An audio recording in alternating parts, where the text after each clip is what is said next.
So I'm glad to have Tim here, who's the National Clinical Lead for the Scottish Trauma Network. Good morning. What's been the real value of this conference for you, if any?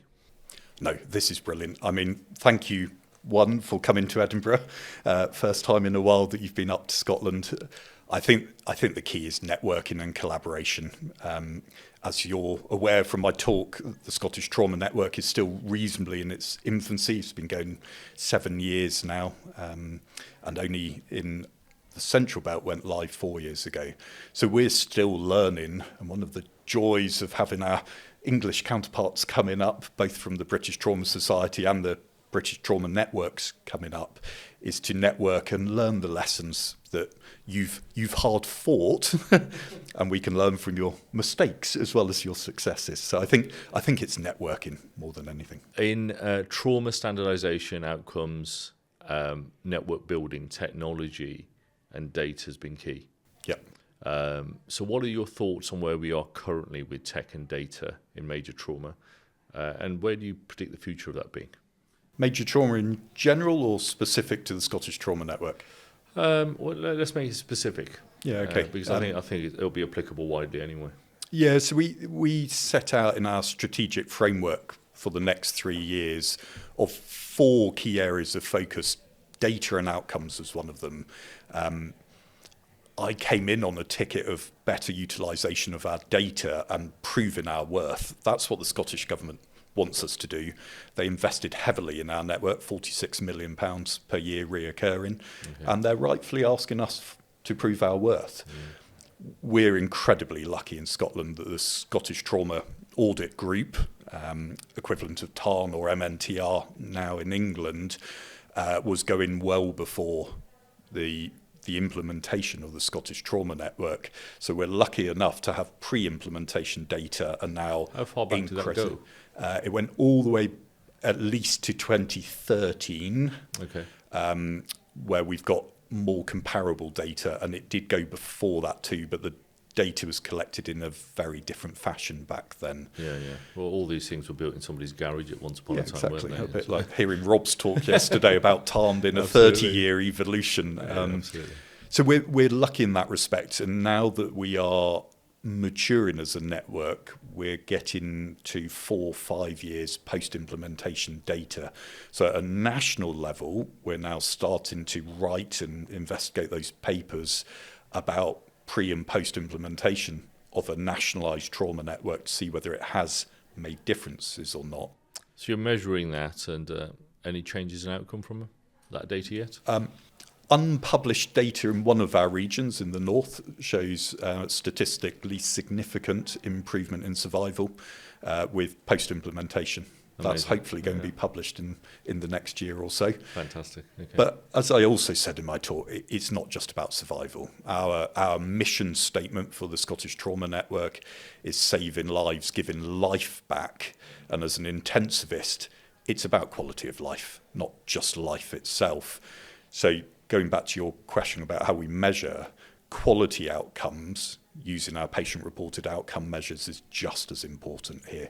Absolutely. And again, we're showing improvement with that. There's less pain, less discomfort, better mobility with our patients post-implementation of major trauma services than there were before. Brilliant. The data you've got, has it helped shape or change some of the services that you're now asking for?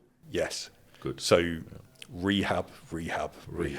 It's where the magic lies, as we all know, and is often underinvested. And we're almost using our data. Universally, yeah, absolutely. You know, the cost savings from good rehab, early rehab. Yeah. We're in a dire situation with that in Birmingham. I spoke to you yesterday, our volume has just quadrupled since we became an MTC. Rehab provision hasn't changed. And so we're sort of fallen off a cliff edge to some extent. You know, we just got no rehab provision for some patients.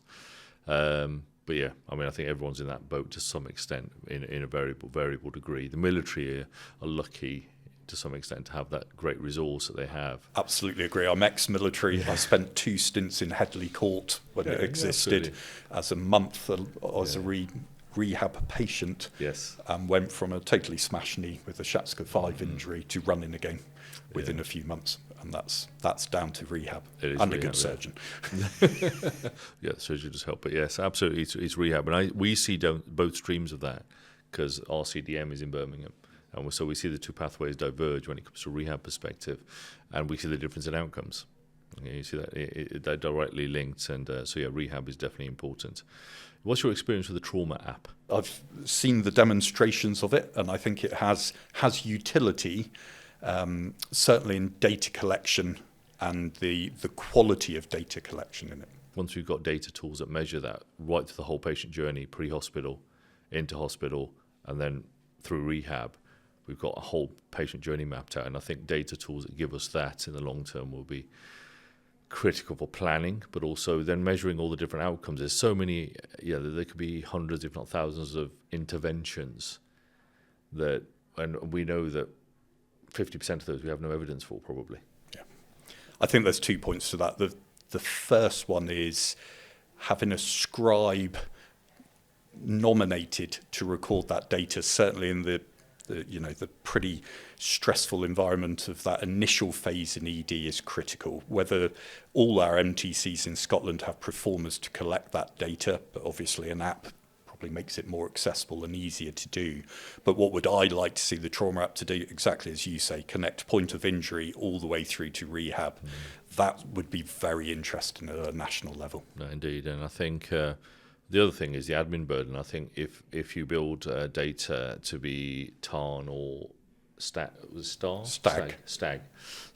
compliant, if you have got the data points that match, you can automate the data entry to a large extent, which currently we've probably most hospitals have got 1 or 2 people employed just to crunch that data, and 80-90% of that could probably be automated. And I think that's another important resource. We're going to go through some other questions now.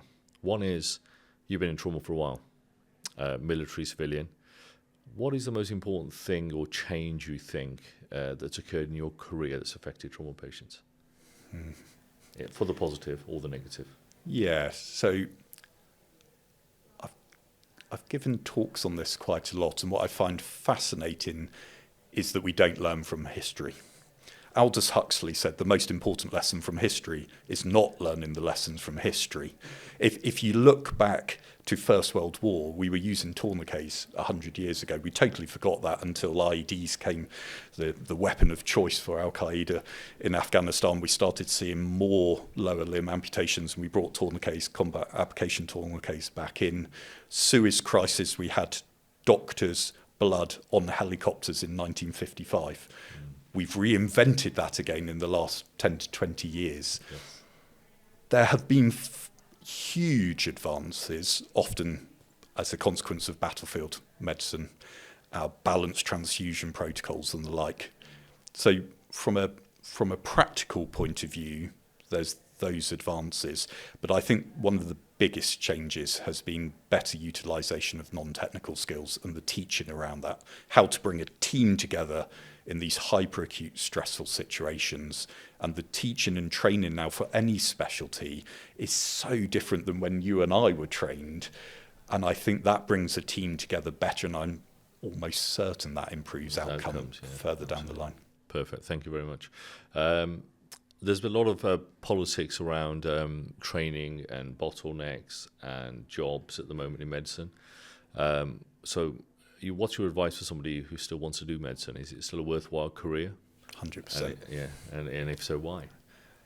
Yeah, as we witnessed in some of our oral presentations today, there's a huge number of trainees coming through and not necessarily the jobs to come into, and that creates stress in a system, doesn't it? My view is the UK is still a great place to work in. There's still fantastic opportunities in training and as a career. And what would I say to people? Our careers are long. There is no rush to get through training. And actually, to me, the best doctors are the ones that perhaps taken more of a wandering path rather than the sausage factory approach that we've seen hell-bent on doing. Have time to reflect. And if you were speaking to 18-year-old Tim, what advice would you give him? What a great question. I wanted to be a geochemist.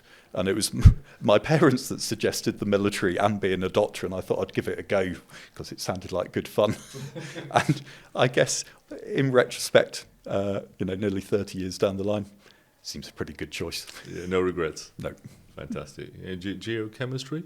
Yeah. Well, yeah, I wanted to travel the world and travel the world. look and at find rock fine oil, samples. or- Well, oil maybe. I still enjoy geology. Fantastic. Tim, thank you very much for your time. Absolute pleasure. Thank you.